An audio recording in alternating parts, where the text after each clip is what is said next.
নমস্কার বন্ধুরা, কেমন আছেন আপনারা? আশা করি সকলে ভালো আছেন। জিএস রান্নাঘরে আপনাদেরকে জানাই স্বাগত।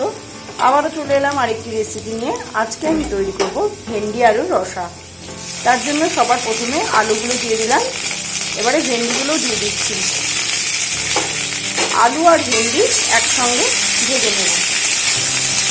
আপনারা পুরো ভিডিওটি প্রথম থেকে শেষ পর্যন্ত দেখতে থাকুন। আর আমার চ্যানেলে নতুন বন্ধু হয়ে থাকলে চ্যানেলটি সাবস্ক্রাইব করার অনুরোধ রইল। ফিরে এলাম কিছুক্ষণ পর।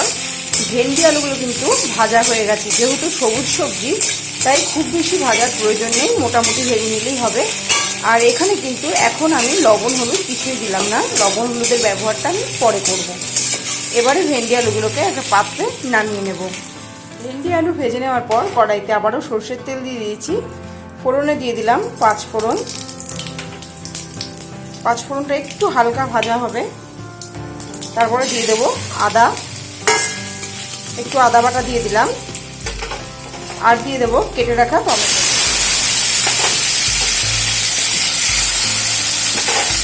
এবারে একে একে মশলাগুলো অ্যাড করব।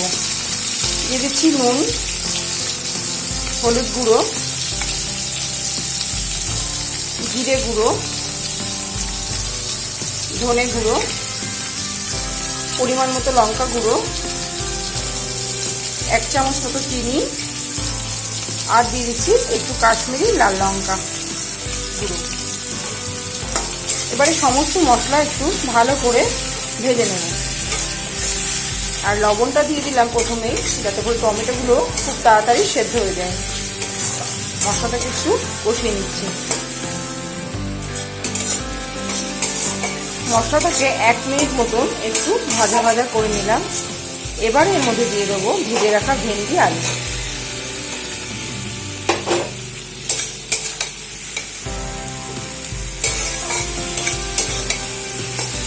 আবারও ভেন্ডি আলুর সঙ্গে মশলাটাকে আবারও 2 মিনিট মতন কষিয়ে নেব। আর এখানে এই সময় সামান্য একটু জল দিয়ে দেবো, যাতে মশলাটা কড়াইয়ের নিচে লেগে না যায়।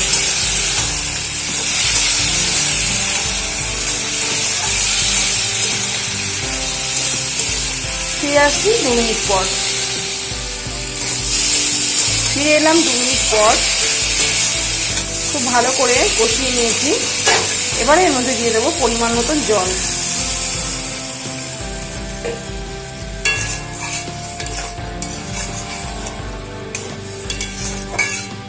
পরিমাণ মতন জল দিয়ে দিলাম।